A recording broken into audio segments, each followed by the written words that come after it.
Good afternoon, everybody. My name is Bobby Long with Kephart Architects. We're here, and most of you, I think, know us and who we are. And luckily today, we are pleased to be joined by three friends of Kephart who have some really impactful knowledge on COVID-19 and kind of how it has been and may in the future be affecting construction costs. So thank you all for all of you who've joined us today. I see the list is continuing to grow, so hopefully everybody will catch up.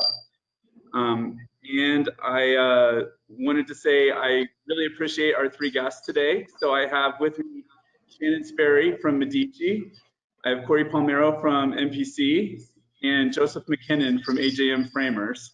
And I guess I'll throw it out to each one of you guys in turn. Maybe we'll start with Shannon. Just give us a quick overview of who you are and why you're here. Sure, thank you, Bobby.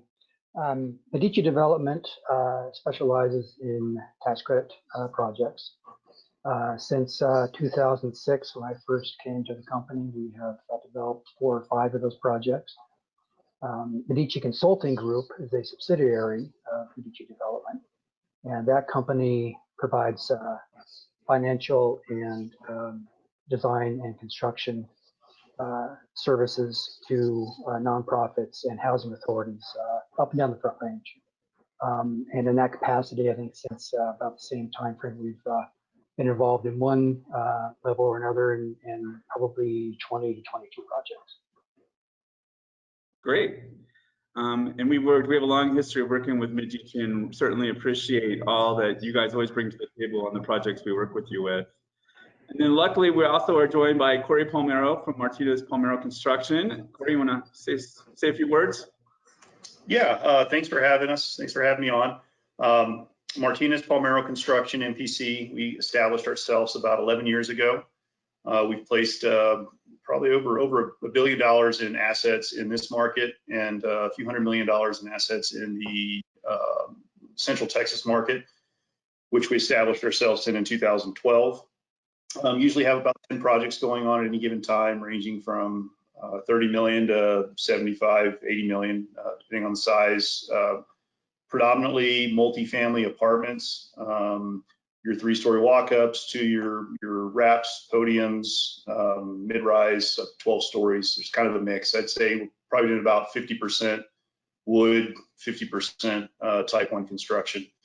Got about 100 members in our company. We pride ourselves on repeat business and transparency with our clients and our team approach to building. You know, our primary goal is to minimize our clients and ourselves construction execution risk on the projects.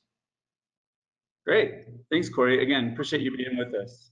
Happy and to. Last and certainly not least, we have Joseph McKinnon from AJM Framers. And I know, Joseph, you guys have been around, I think, a few, and I think you've framed a few houses in your day. A few. I'm Joseph McKinnon, president of AJM Framers. AJM was founded in 1988 by my dad, Joe McKinnon. Since then, we've established a presence in, I'd say, 10 to 13 different states, from California all the way up into the Carolinas. Currently have an office here in Denver, and also have an office in operation in Houston. That's kind of our 2 mainstays. Over the years, in the last 30 years, we've framed north of 130,000 units. Currently, we're pretty much focused in the greater Colorado or Denver market and Texas market. And, you know, I guess that's about it. We, you know, currently still very active in both those markets, and hopefully that'll continue through this whole COVID deal. Great, thanks, Joseph, and again, appreciate you being here. And I think probably for a few of you that may or may not know much about us at Kephart, again, my name is Bobby Long. I'm the design director and a principal here at Kephart, and we are a 45-year-old architecture and planning firm here. We specialize in housing, so from affordable housing all the way through market, from low density stuff to high density stuff. So. And then from coast to coast. So we do projects all over the country. And while this is not really about Kephart, we thought that this would be bringing these 3 particular gentlemen together to really help us dial in and provide a lot of value to you these great people that are coming on the webinar with us.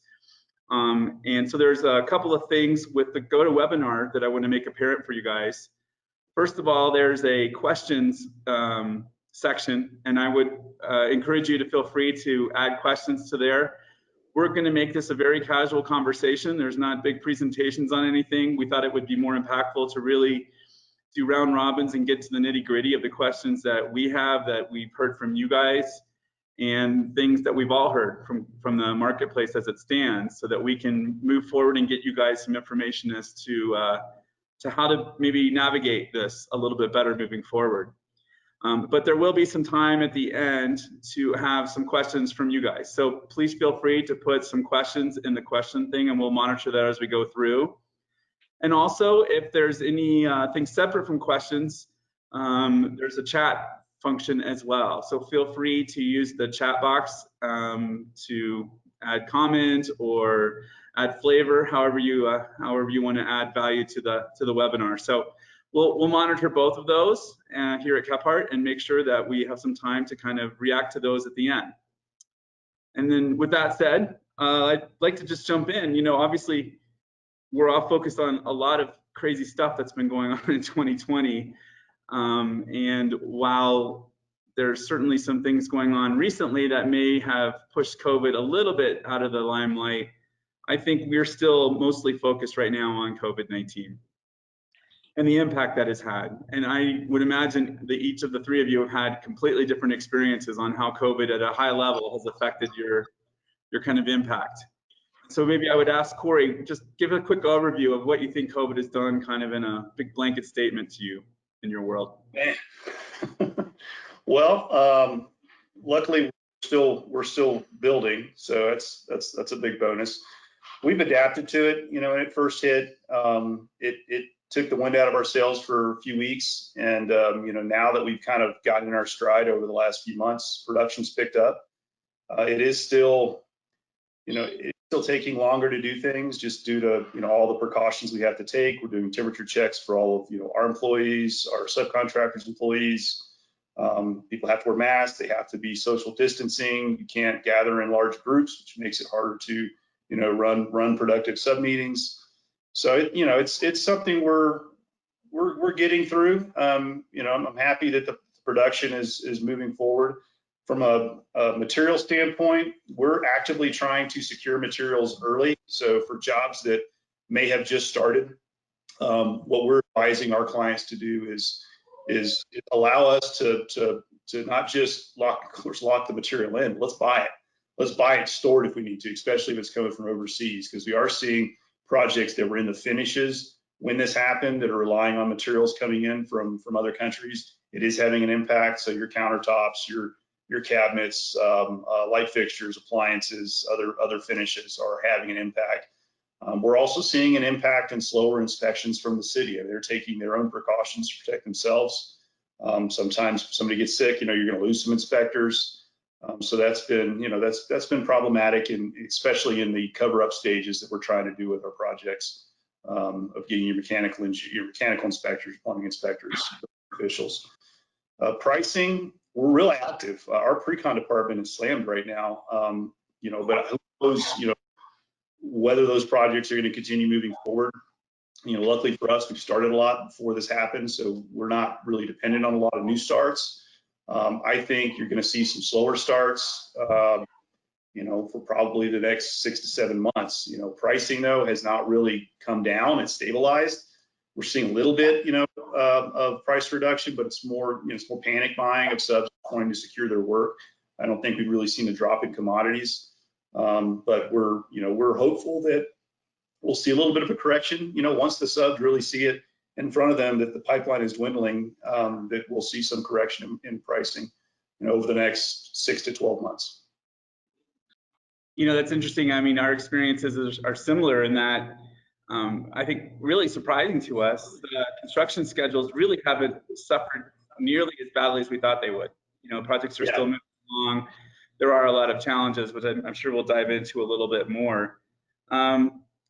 You know, Joseph, I think from your perspective, has there been any anything dramatic that kind of came out the first 2 or 3 weeks, the reaction to that initial shutdown that really kind of blindsided you guys, and how have you kind of reacted to that? You know, I think the biggest thing, it was kind of a panic and shock and hoping, not knowing if we were going to get completely shut down, and you know, how to navigate once we could, you know, knew that we were essential and could work, how to navigate moving forward to in a manner where we wouldn't be the next, you know, the next sector to get shut down. And we battled a lot of, or not battled, we had a lot of calls of people concerned that, you know, we were still working and there's large groups of people. It, you know, initially it greatly affected our production until we got some systems in place as to how we were going to do things. We're kind of learning as we went. Our production levels are back up, not where they used to be pre-COVID, but you know, I'd say we're still probably around 15% off, and it just mostly because, you know, where I put 12 framers, now I can put 8 to actually, you know, use social distancing, having to use face shields when we have to get in big groups to actually lift walls. So yeah, those have been the biggest, you know, as far as in the field, those have been the biggest challenges. And then beyond that is, you know, material lead times have gotten just horrendously long, especially in anything that requires any sort of treatment facility, like, you know, your fire treated lumber, you know, your green plate, those sort of things. You know, those plants, like everybody else, are cut down to minimal staff to be able to social distance, and it's kind of been a snowball, you know, of that. There's less trucking available, and I'd say that's the, you know, outside of the field, that's been our biggest challenge, is making sure we stay ahead of all that. Yeah, I can only fathom the kind of kick to the gut that probably provided in the field. And again, I'm incredibly encouraged about how well our industry as a whole kind of reacted and kind of got back to trying to figure it out right away, almost within hours, it felt like. Shannon, Yeah. you have such a little different perspective. I mean, you have both some development projects and construction side, you know, from the consulting side, and throw into the mix the challenge of the affordable with renovations and all that stuff going on. What's been your reaction to this whole mess? So we currently have 5 projects under construction in various stages. 3 of those are new construction, and the other 2 are in-place rehab. And I think that our experience in the new construction projects has mirrored what Corey and Joseph are talking about. We're still a little concerned that we may still be seeing some fallout and haven't realized the full detriment of supply chain issues yet. And keeping a close eye on what those may develop into. But by far and large, COVID has obviously had much more of an impact on in-place rehab projects than on new construction. We have had experience with shutdowns at projects or at one project, not due to a local breakout, but because of the owner's cautiousness and taking precautions to make sure that their population was protected. And so that presented some challenges that we needed to overcome. And then there's also the overreaching and strategy of physically, how do you manage COVID in a building that is populated with residents, and you're mixing the population of the construction employees with residents who oftentimes are you know, even more at risk than I think the general population would be. So that activity and those plans are taking up quite a bit of energy and time, and creating a need for communication that probably, you know, really wasn't needed or necessary before this. Yeah, I can't even fathom what you guys have had to deal with from the logistics side of things. You know, coming back to maybe a little bit of what those kind of construction challenges are, I can only imagine, you know, Corey, you had mentioned a little bit, and Joseph weighed in as well, of if we have to lift a wall into place, we have to come in with some special PPE that's maybe not typical.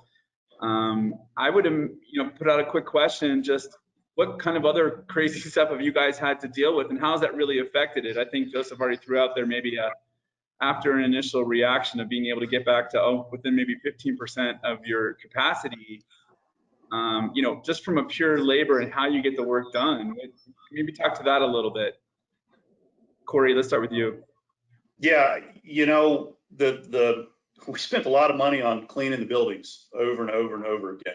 We've got sanitary wash stations set up everywhere. One of the fears, with an OSHA, what happens when someone has it? And we've experienced that now in probably 8 or 9 occasions where, an employee gets it, and then you got to trace back, where were they, who was exposed to it, and, get rid of all of them and re-clean it. So, every time that happens, a job site kind of gets shut down for a day as it gets disinfected. So that's, now we're doing temperature checks as people come in. Hopefully that's less and less. But that's another impact and another cost. I bet we're spending on our big, $50 million, $60 million deals. I bet we've probably spent $70,000, $80,000 per project in just additional cleaning expenses and sanitary station expenses.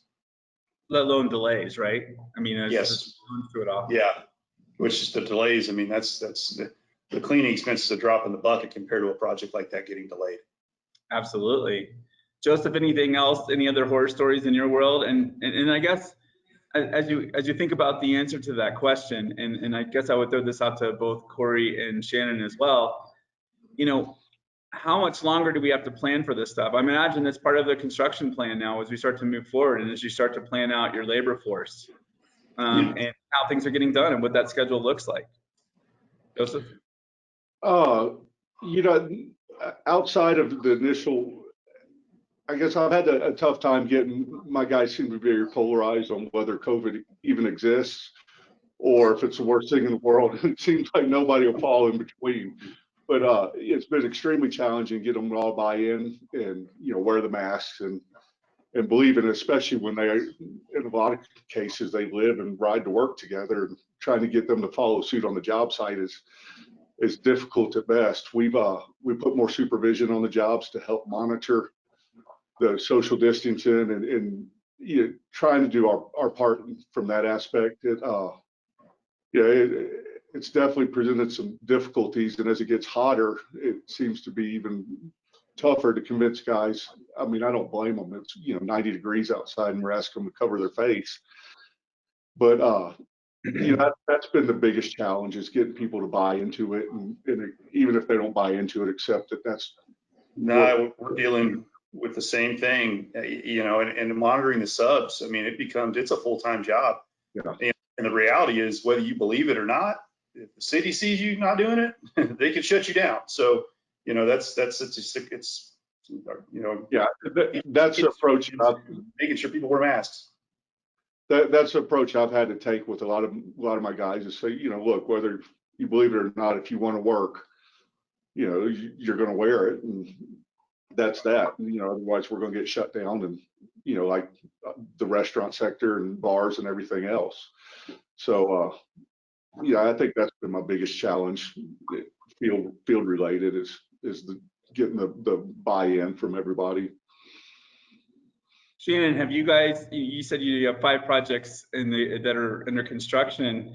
I obviously can only fathom the challenge that you throw into when you're renovating a building, and like you said, mixing populations.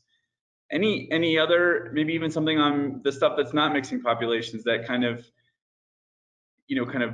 hit you in the side and realize, well, we really got to start to put this as part of our thing moving forward now. This is something we hadn't done before. Yes, Bobby. For anybody who is currently out there planning a rehab project, I would encourage to start conversations with the general contractor and the architect, as well as the building owner operator, about how COVID is managed during the construction process. We've been lucky enough to have the opportunity to view a couple of COVID plans throughout the country coming from our lenders and investors.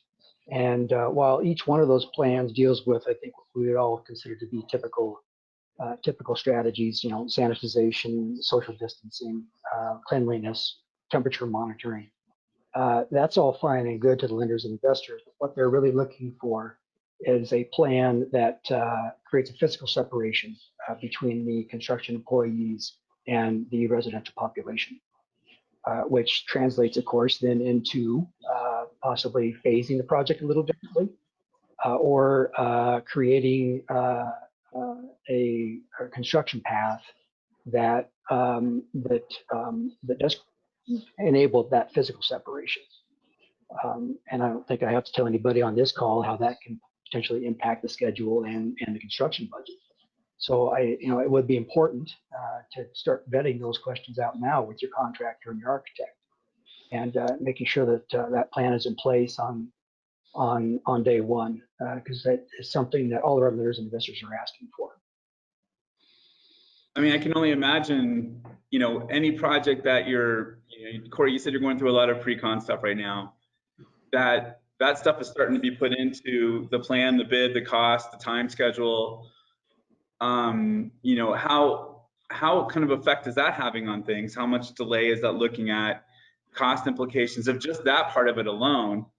And then, I would assume you're also doing similar things in projects that are already in place, that there's probably been this reaction to, okay, we got to reassess our schedules maybe. And how have the clients reacted to that? Well, with the bids, that's a very good question. And we are not simply just putting it in the bids. I mean, that's a discussion we're having with the clients. What risks do they want to take? Because that's really what it is. Who knows?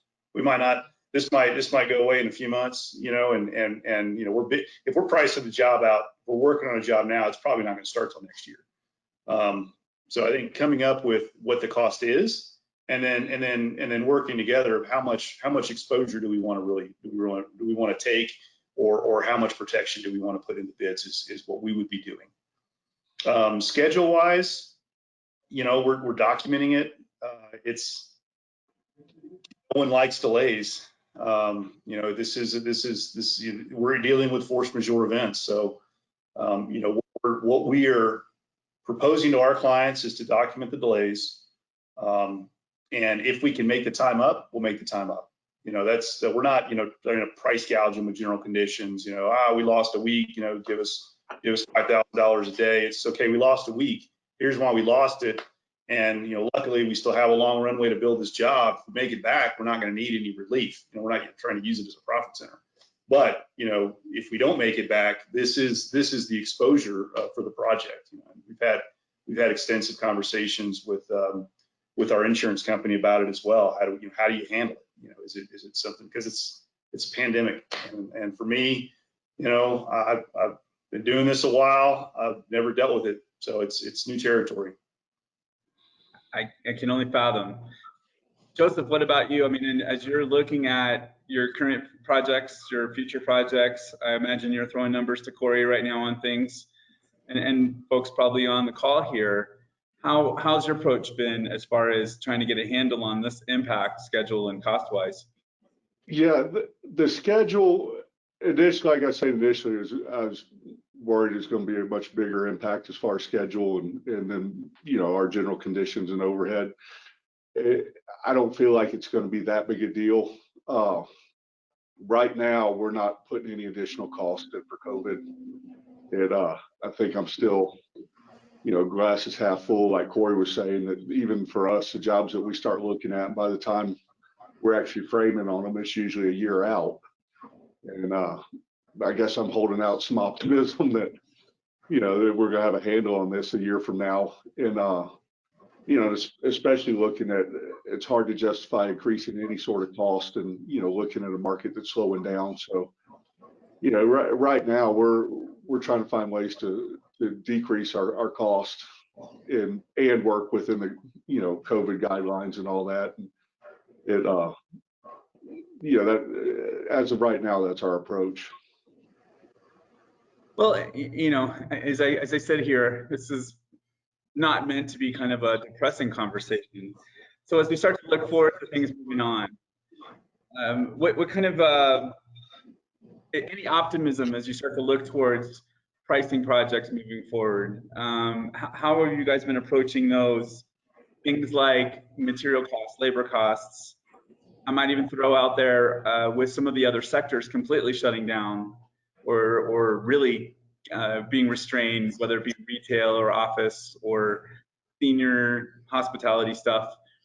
Have you seen subs come into the market that maybe help make things a little bit more competitive? Any thoughts there that kind of start to drive a note towards that optimism you guys spoke of? Well, you know, we did see, like I said, man counts are back up there. I'm optimistic that we have seen some increase in general labor, you know, just more unskilled labor from the restaurant industry. Now, there's a lot of Hispanic workers that left our industry in 2008 during the Great Recession and never came back. And a lot of those people ended up going into the restaurant field. So with the layoffs they've seen there, I think that can supply us. You know, unfortunately for Denver and the island that we live in, the housing cost is still so high that you don't have a lot of out-of-state companies, you know, just coming in, establishing shop and leaving. And, you know, it's tough to get them up here. If you're in a Dallas, you know, you could get workers from Houston, the workers from Austin. You have those places that can come in, but we're not as fortunate of that here, just being able to have an influx of out-of-state companies. Shannon, have you seen any reaction there or thoughts towards the future with pricing?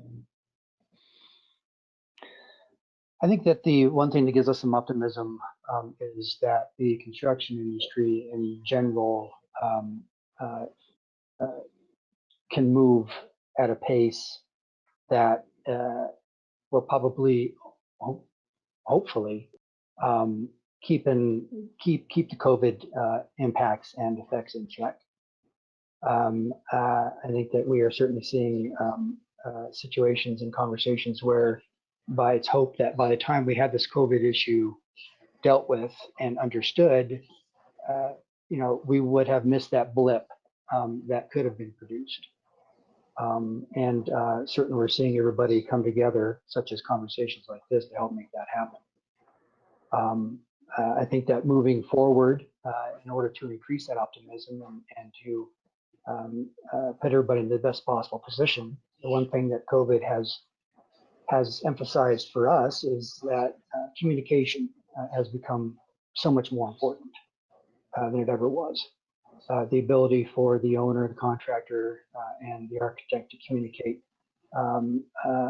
translates into efficiencies during the construction that can't be measured. They're all hidden efficiencies, but you know, so they can't be measured, but they are there. And you know, and contractors and architect have to have confidence in their owner that decisions can be made quickly, and that the owner is open to creative decisions and out of the box thinking.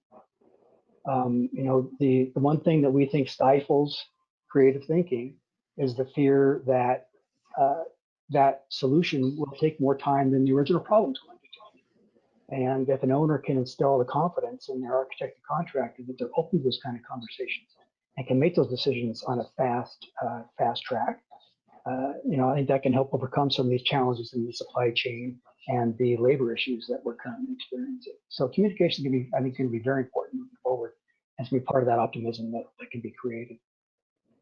You know, that's a really great point that you make, Shannon, because I think of all the ways that we've had to learn to communicate better and differently through this as a company, internally, externally, with our clients, with contractors, with the cities. I can only imagine the efficiencies that starts to allow us to have, you know, whatever day that is where this isn't such a major impact to us. There are so many great habits and rules we're building right now that can only have a positive impact on things as we move forward. You're right on a question in the field that, you know, maybe somebody had to, okay, come on out, take a look at it. We go back over it, we go back, and it takes hours and hours and hours to get to that point.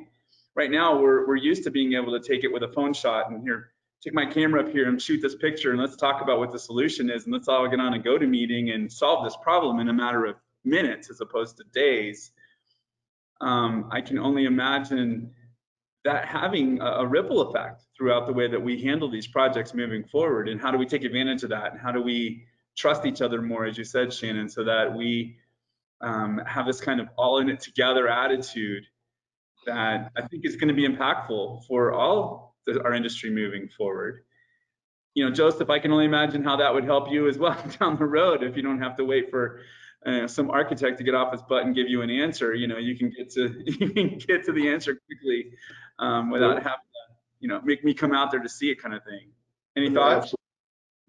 No, no, I agree 100%. And you know, also I found, you know, especially now more than ever, getting key subs involved, the earlier the better, and you know, helping drive the price of the project versus, you know, just saying, here it is, guys, this is what you need to price. And I think there's a lot of merit to you know, little things like we'll see stuff like, you know, stud heights be, you know, drawn at like a 105. Well, you just increased your stud cost by 10%. Or, you know, Thanks, Bobby. But you know, just stuff like that I think the earlier you get subs, and you know, I'm speaking from my experience, but you know, I'm sure it tracks all the way across the board. There's a lot of things that can be kind of driven that aren't going to really change a project, you know, big picture wise, but that will certainly translate into savings, you know, dollar savings. You know, any other thoughts as far as either lessons we're learning, we should be learning, we need to learn as we deal with this pandemic that can really help us move projects forward faster to only be better when we don't have to deal with it? Are there other issues? Obviously, the communication is a big one. Are you guys seeing anything else out there that was, holy crap, if we could do this kind of stuff more often? You know, I'll start with you, Corey, but to all three of you, if there's something out there that we're all missing as a development team that we can do to make these things quicker and better and easier. And earlier involvement. You know, our company, we have it's a huge initiative we've been working on for a couple of years now that we're really finally getting to roll out. It's called United Project, and what it is it's involvement. And really, when the architect selected, the contractor selected, we're all working together. We're bringing in subs during the design phase to maximize efficiencies, to really nail the concept early. You know, I mean, the biggest VE you can do in a job is when it's conceptual. I mean, when you're down the road and you've already got approvals from the city you know, organization, you're limited. You're very, very limited in the amount of value engineering you can provide. But if you can get in early and you can bring the right subs in, like Joseph said, your mechanicals, your framers, you know, your majors, and make commitments, you know, to them in terms of, you know, if you control your pricing and help us with controlling your pricing, even bringing it down, this is going to be your project, and maximize efficiencies. You're going to build it faster and you're going to build it cheaper. And everyone's going to be working together in a team environment to accomplish the same, you know, the same project success criteria that's set in place by the team members. And in terms of optimism, you know, we are going to see a slowdown. There's going to be some pauses here while people wait to see what happens. And I think with that, you're going to see some price reduction. I mean, I talked to my partner Mike, and you know, he's pretty confident in what he told me, that, you know, over the next 12 months we could see upward to 6%, maybe even 7% reduction in costs, you know, in the long run. You know, that seems to feel right. You know, everybody we're talking to thinks that there's got to be some sort of adjustment to this. You just can't stop work for 3, 4, 6 months and expect, you know, the prices to hold. And, you know, I would wonder if some of those savings, you know, I look at it from a kind of a superficial level. Supply chain stuff. I mean, Joseph mentioned a lot of those challenges. It's not even just getting the lumber. It's getting the lumber. It's getting it treated. It's getting it on a truck and getting it delivered. Right. I can only imagine concrete is similar. Drywall. I mean, you name it. Whether it's coming overseas, how much more challenging is that? Do you, when you talk about that maybe cost reduction, Is that something that's more of a labor, or are you seeing labor costs coming down to a point where you can absorb some of those challenges? I don't think our construction schedules are going to be able to get too much shorter than they are. I think if we can do a better job as a team, designing more efficient buildings that we're all involved in early to make sure that we're getting the right detailing, that we're speccing the right materials. But do we still think that cost reduction is going to be impacted by those kind of other challenges that we're seeing on the backside? Work slows down, you're going to have cost reduction. Pipeline slows down and rents go down, cost has to go down, or jobs aren't going to move forward. Absolutely. Shannon, any thoughts there?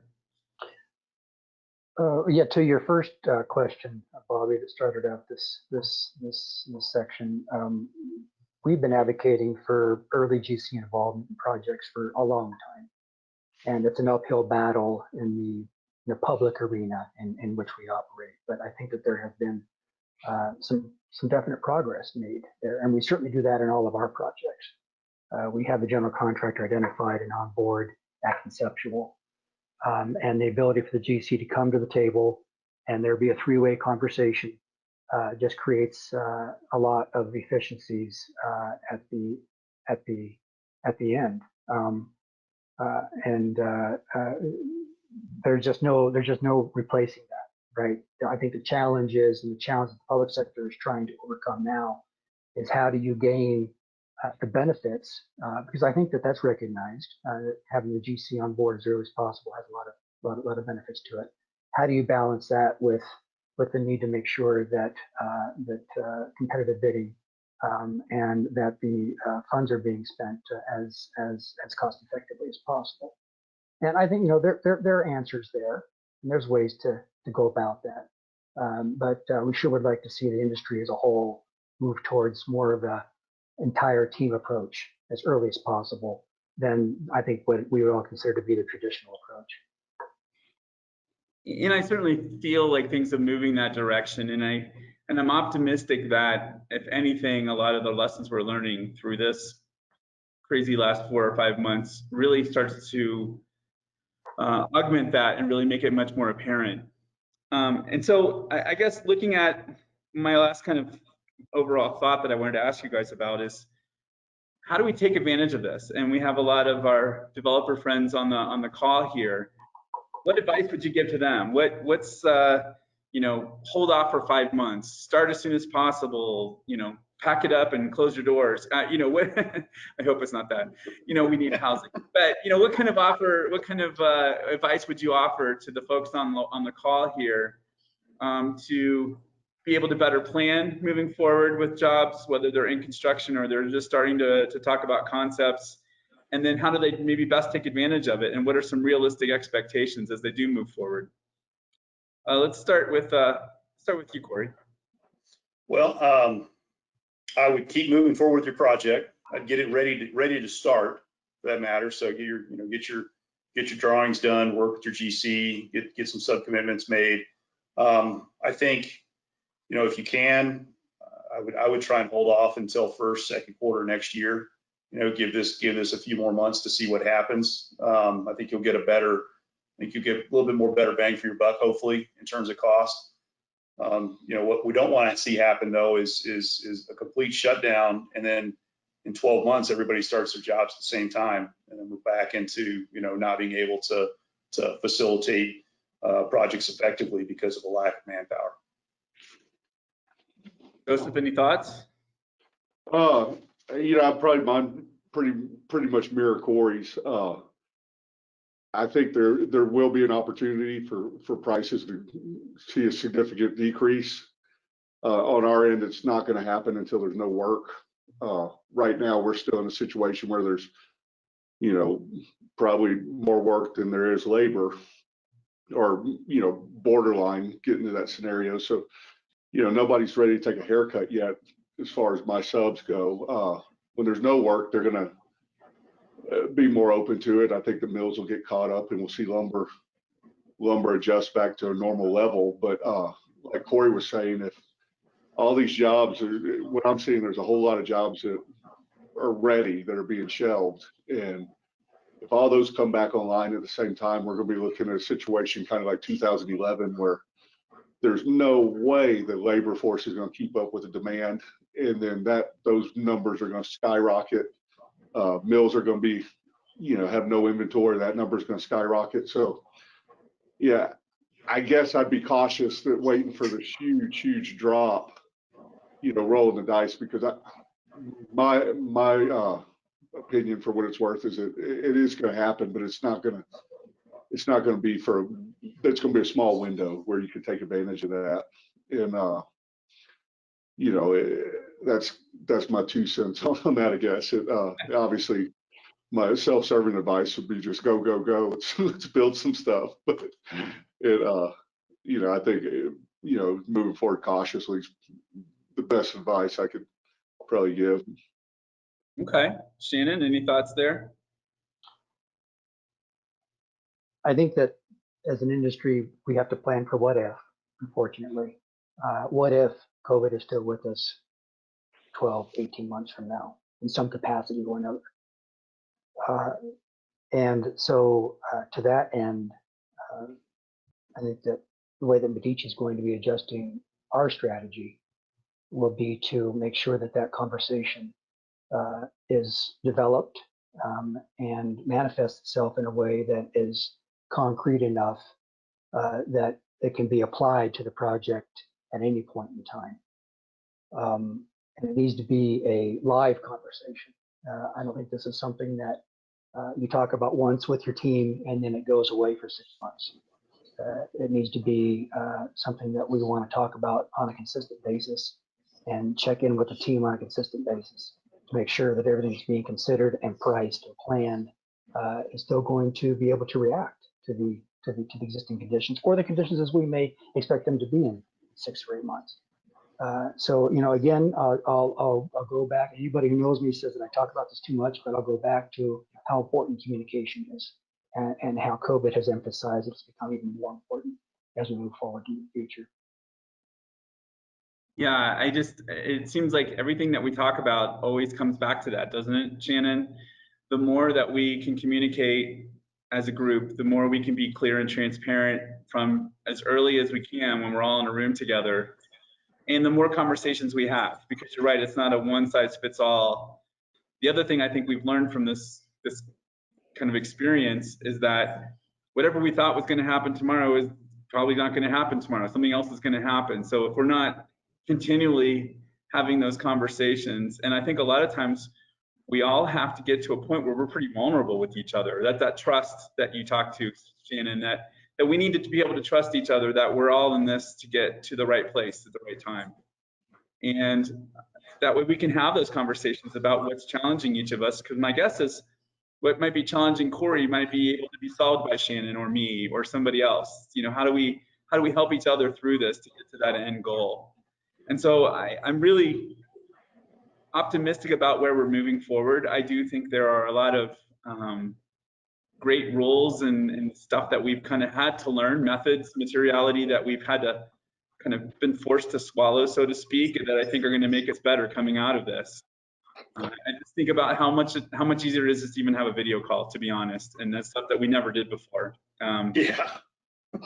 And just being able to see your face, right? Let's just get on a call right now as opposed to setting up a meeting for next Tuesday, right? Mm-hmm. Anything else you want to share before I jump into some of the questions from the group here? Any last thoughts before we jump in? You know what? I'll tell you what. Why don't you think about that? Let me ask a couple. There's a question here. Let me see. We're sitting here at 15 minutes out. This is from Mr. John Binder. Will COVID cause us to look at construction differently? I.e., does modular or prefab construction now look more attractive to help with schedules, costs, things like that? That's a really good question. We're actually doing a modular deal next to our office. It's not, MPC's not going to be building it, but our company Dirk that does for sale product is. It's I think 42 condo units, and we're excited. It shaved theoretically, we got to build it now and do it, but it took basically a 13-month, 14-month schedule to like 8 months, 8.5, 9 months. So drastically reduced, not just our cost, but the speed to market cost, the speed to market savings that modular is providing.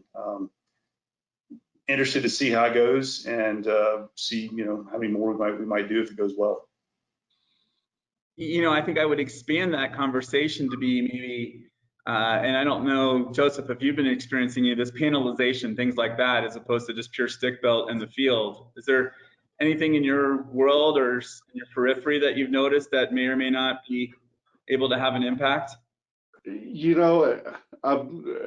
I mean, anybody that's talked to me 10 seconds about panels knows I'm not a huge fan of them, but it, in a situation like COVID, my concerns would be, I've already seen truss plants, facilities have a COVID outbreak, the whole plant shut down for over a week.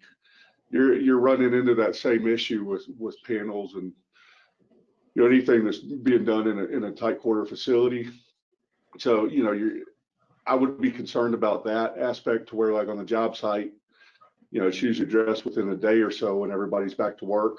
I know in our truss facilities, the plants that had outbreaks were fortunate enough that they could draw from other facilities, but it could be a huge impact on your schedule. And they're still fighting the same issues as far as lumber pricing, lumber treatment and all that. So to me, I'd be leery of switching gears and going to panelization. And again, I'll, perfectly clear, I'm very biased as far as, not being a fan of them. So, I guess in all fairness, I've already got a prejudice towards them to start with. So don't ask you about the light gauge systems. Is that what I'm hearing? No, I probably wouldn't be the guy to ask. Shannon, you have a little bit different perspective. What have you thought? What have you seen? What's kind of things are Medici looking at? Well, just like COVID, I think is going to change, in at least America, if not the world, as to what means to go to work. I think that hopefully one of the benefits that comes out of this experience will be the identification of more efficiencies. And we have tinkered with modular before and are continuing to look at it and are anxious to see how it develops in the future. Yeah, it certainly seems there's going to be a kind of a need for a large group of projects, if not one big large project, to really just start to get that massive scale that makes modular a little bit more effective than maybe where we are right now because of a lot of those challenges. And I hadn't even thought about it, Joseph, all the the supply chain that you have to deal with, they have to deal with as well, and then you just add another complexity into the mix on top of that. Let's see. See if there's another question here. I don't see. So there's another question. I think we kind of covered it a little bit, but I'll throw it out to the group again.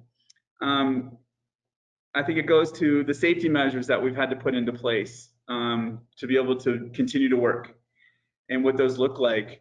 Do you guys see those? Do you see a time where maybe you're able to readjust things so that you don't maybe you can back off some of those safety measures, or that they become so mainstream that they don't really affect the process? Any sort of reaction there?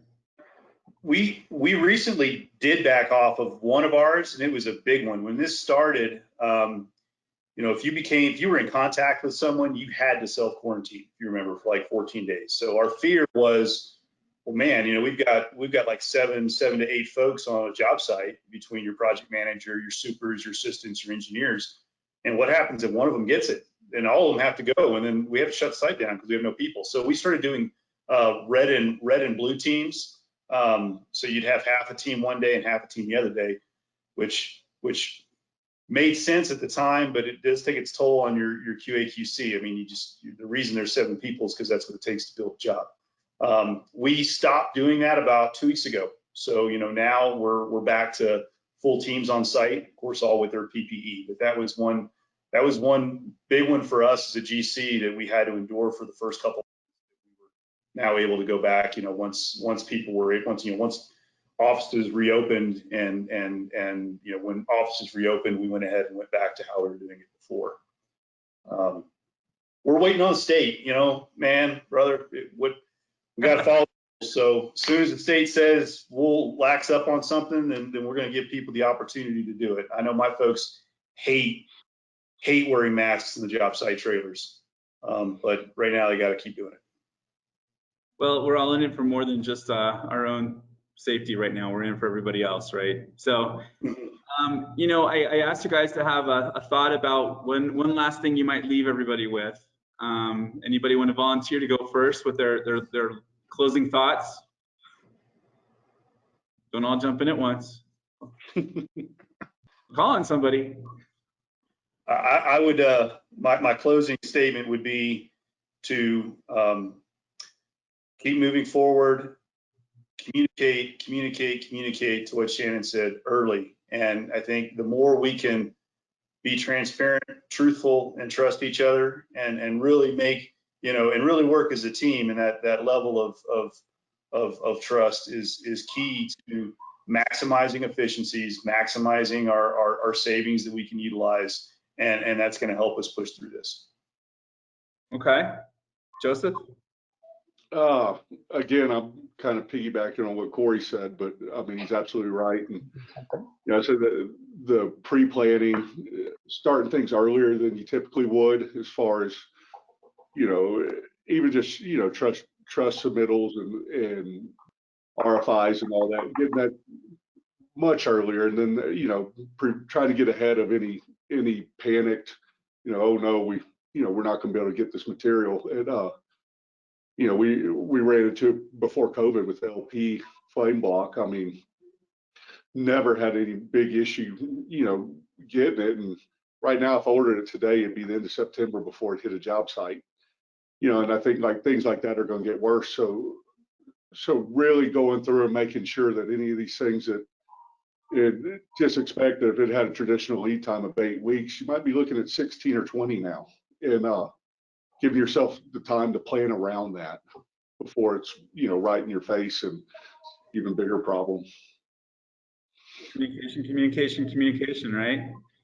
Shannon, I saved you for last because I know you're going to have a really impactful statement. Well, actually, I was going to say, Bobby, I'm sitting here trying to think of something different to say, because I can't imagine a closing statement being any better than what Corey already said. And that's exactly how I would have liked to have put it, except he did it more eloquently than that. And I can't, anything else that I come up with at this point, I'm just going to make a fool of myself. So I'm going to leave it at that. Well, I appreciate that. I think I'll summarize what I heard from you guys today. It sounds like maybe pricing is going to go down a little bit. Maybe there might be a little bit of a blip, but the optimistic in me says it's not going up. I mean, there might have been a couple of these conversations a year or two ago where it'd been like, well, plan on a 10% increase, right, over the next year. And so that's good news, right? That we don't see it trending that way. If we can take advantage of it, great. It doesn't sound like there's going to be a target date that everybody should just wait around for. It sounds like, and I think we're seeing it similarly, just keep pushing along. And I think things are going to start to work through itself. We know that we need more housing. We know that the housing stock isn't going to dry up. One of the other things that we've been hearing is that the in-migration to Denver isn't going to slow down because of this either. If anything, it might ramp back up. So we might even have more of a need from housing, from the market rate stuff all the way down to the affordable. And so to keep pushing, to keep working. And I think that's great. I think that's as much as we could hope for, right? That things aren't slowing down, things aren't stopping, and the outlook looks great. We're going to get out of this, and we're going to do it together. And with Shannon's words, we're going to communicate, and we're going to be transparent about it moving forward. And we're going to have a great 2021 and 22, and the future looks bright. Let's get through 20. 20 sucks. Let's get through 20.